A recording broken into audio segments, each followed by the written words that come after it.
one of the churches that I've been involved in for the last 20 years had an explosion happen in it 7 or 8 years ago. There was an explosion between the leadership, and there was a lot of drama, and one of the leaders left, and people said that that leader was forced out, and other people were saying no, the leader left of his own accord, and there was a big split, and people were saying, which way are you going to go and who are you going to go with? And I said, I'm actually staying right here. The church hired me to be here and to be a minister here. So I'm not getting into the division thing.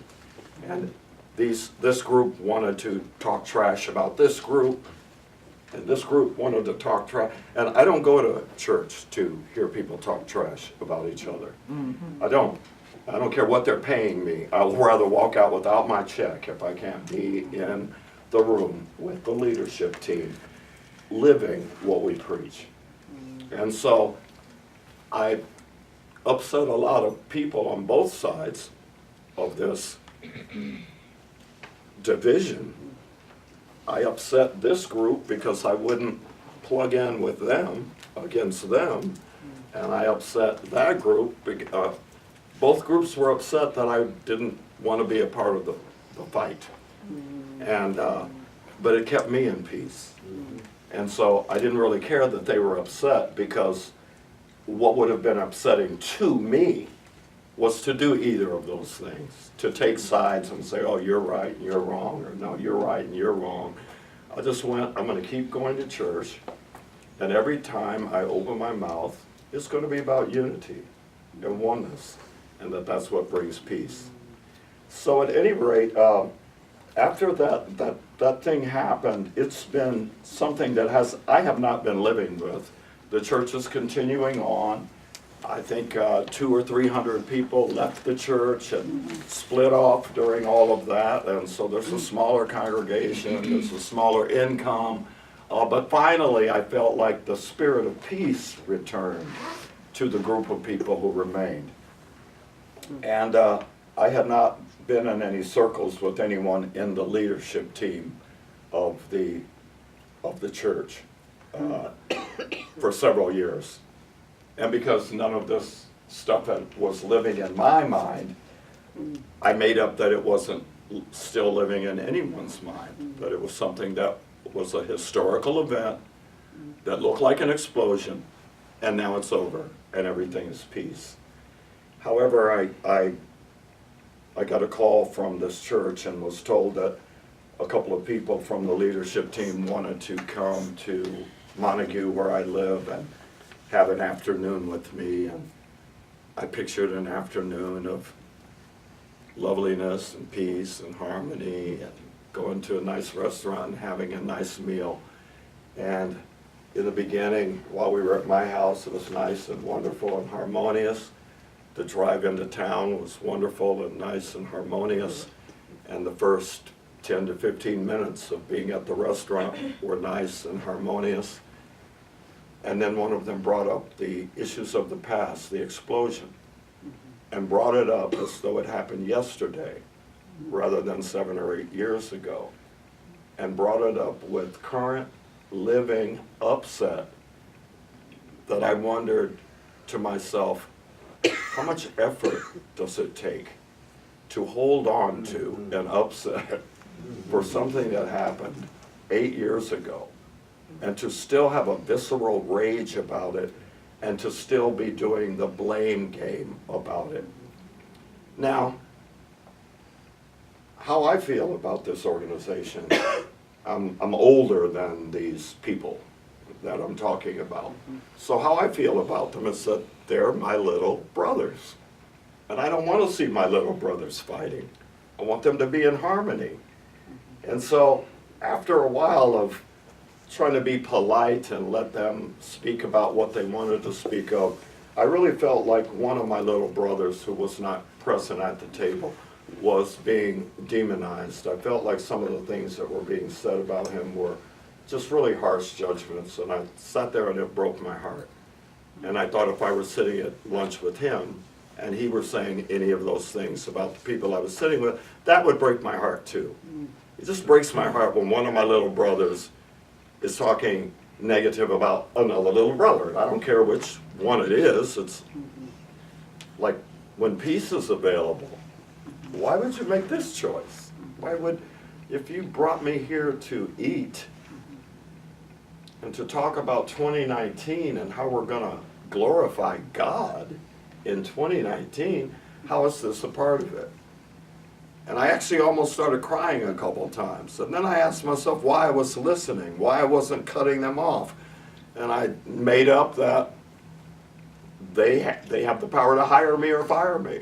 And if I interrupt them and tell them this isn't working, they might tell me, well, you're not working in 2019. If we can't sit here and talk like we want to talk, maybe we don't want you around. You make us uncomfortable. And so I let it go on for about 15 or 20 more minutes, and then I just interrupted, and I went, listen, I can't sit here and do this anymore. If we're going to talk about church, let's talk about church. If we're going to talk about the organization, talk about the organization, but I'm not going to sit here and let any of us talk negatively about another person. That's not what I'm going to allow. And I made it very, very clear. And both of them said, well, we can't talk positive about this person, so the best we can do is just not mention his name. And I said, that'll work. That's awesome. Just don't mention his name. If you can't say something kind, don't say anything at all. So let's not have him become a subject. And they were saying, well, you have no clue about some of the background pieces of what he did to us and to the church, and I'm not interested. God is so funny. After hearing them attacking my brother, it made me want to find my brother and hug him up. It made me want to hold him. Okay, that was on Wednesday, and then on Thursday, they left, and another friend of mine from New York came to visit and stayed for a few days. In fact, he's still at the house. And he asked how my meeting went, and I said, oh yeah. He said, yeah, well, I heard through the grapevine that you told them to chill out on attacking this person. I went, you heard right. And then a little bit later, he catches me. He says, can I share some stuff? If I share a few things, and now it's disconnected from that subject, I'm thinking, could I share some things with you without you interrupting me? Could you give me like 10 minutes to speak without you interrupting me? And I said, sure. We were at Home Depot. I was getting some stuff to patch my roof, and I'm happy. And then he proceeds, I've given him permission not to interrupt him. He proceeds to tell me all of the things that this person that I stood up for did to me during those years. I think the reason why you were so willing to protect him is because you don't have a clue about how he was sabotaging you over those years and the things he said about you. So I'm walking down Home Depot. I'm walking down the line at Home Depot, and I'm grabbing my stuff to fix my roof. And in the background, he is telling me these awful, awful things that this person allegedly said about me, and the mysterious things that happened over the years, that he was clarifying the mystery, like he was sabotaging you. He was jealous of you. He thought people loved you too much, so that's why that happened. And that's why you didn't go to that, and that's why you were dropped from that work. And he's going on and on and on, and I'm going, how many minutes did I tell him you could talk about me? Anyway, he finally got done. And then the rest of our trip was in silence. And what I got later, I really got how much I have made the unity principles my truth. Because later that day, and all the next day, and all last night, and all today, I sincerely, sincerely, sincerely love this guy more. There is not a piece in me that feels like I'm the victim of what happened. There's not a piece of me that wants to think negative of him. There's not a piece of me that wants any kind of retaliation. I really love him more. So on Wednesday, when I wanted to hug him and find him, I really am going to, when my schedule allows it, I'm going to drive to the city where he lives to love him. What I got just by living it is that somebody can throw rocks at me now without me being tempted to throw any back. We really do give meaning to everything. I am absolutely sure that my friend who was telling me this, because my friend revealed that he has issues with this person. So I think that his mission was, we got to get Carlos on our side. We got to get Carlos hating on this guy too. Maybe Carlos doesn't hate on him because Carlos doesn't know some of the stuff that this guy did to him. And now I know. And I go, Marianne Williamson said, you know, A Course in Miracles says everything is a call for love or a demonstration of love. And Marianne Williamson said, the reason why we don't love people who are giving out a call for love is that calls for love look ugly. Calls for love, they look like something's wrong with that person. They look like that person's bad. They look like that person's got darkness. And all that person is doing is saying, I'm afraid of something. I'm afraid. Can somebody help me? And so it endeared me to my brother. It makes me want to love him more. And I see a call for love. If he was afraid that people might like me more than him or come to my stuff more than his, how can I be mad at that? That's like a little kid to me. You know, when babies cry, it's not a pretty sound, but we know they want to be attended. They need a bottle, or to be changed, or food. That was the meaning of that. So I got really taught that where I am on the road to making this the way I live, I certainly have not always lived here. If you had caught me a year or two ago and told me how somebody talked about me and how somebody undermined me, I wouldn't want to go slap them, but I wouldn't want anything to do with them. And when the thought of them came to my mind, it wouldn't be endearing. It wouldn't be, oh, you little rascal, come here and give me a hug. But it is now. And so what I get to realize, something is happening to me. And it made me think just about everything that's been going on politically over the last few years. And I feel sometimes like the Lone Ranger. I feel like an alien sometime. In the midst of my crowd, everybody's saying, something's wrong with Carlos. He doesn't see reality as it is. He's looking at everything through rose-colored glasses, da-da-da, whatever they want to say.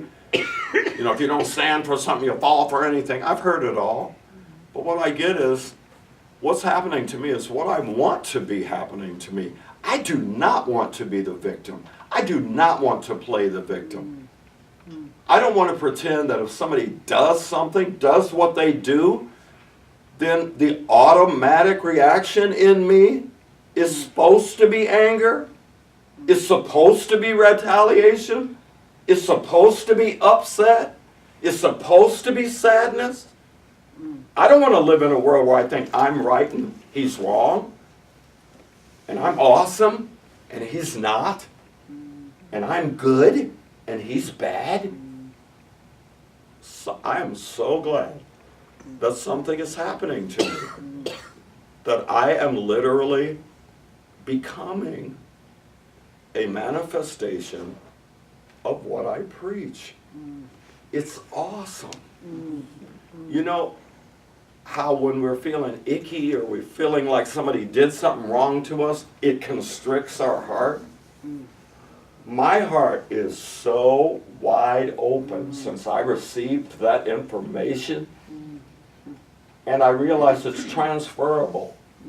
I thought about past situations where someone had intentionally disserviced me, and I went back to check on that. Like, do you love them even more for their call for love? Oh, thank you for bringing that to my attention. I will consciously do that right now. I will consciously hold that person in mind that hurt me, that wounded me, that tried to bring me down. And I will just bless them. I'll say, you little rascal, you're a keeper. I have no anger for you. I have no upset for you. It's not a rock.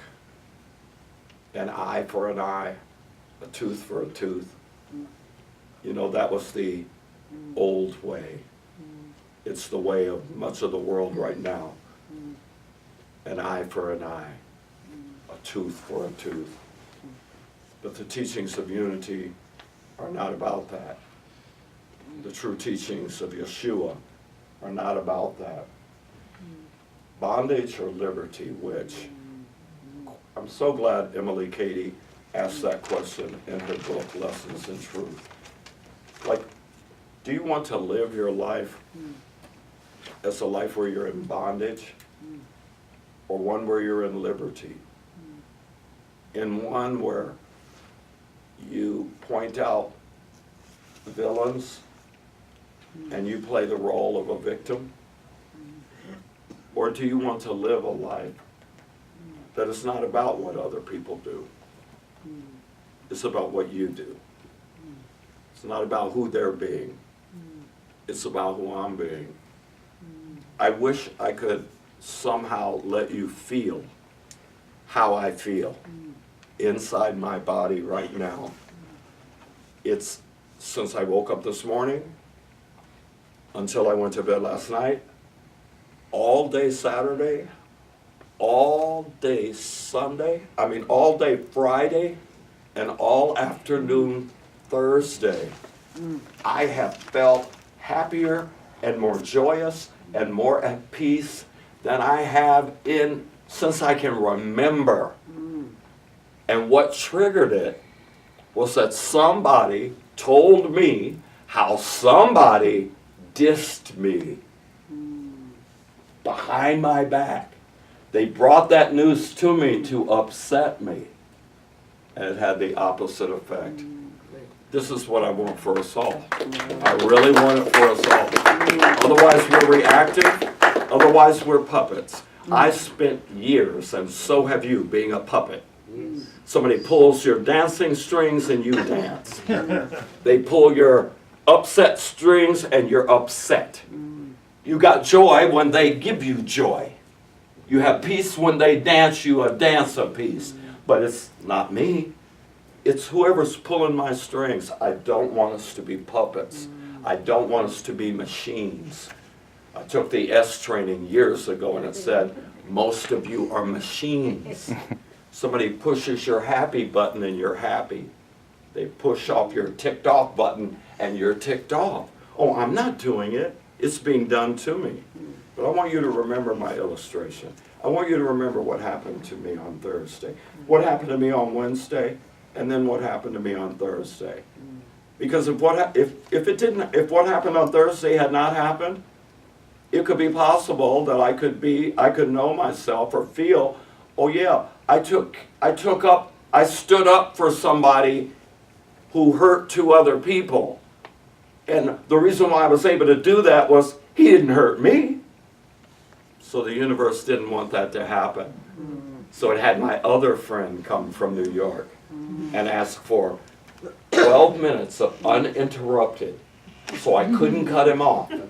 So he was able to get a lot of examples in there of how, oh dude, he acted like your friend in front of your face, but behind your back, oh Carlos, you don't know the half of it. I'm so glad he did that. How else would I come to know that all it did was make me love that little rascal more?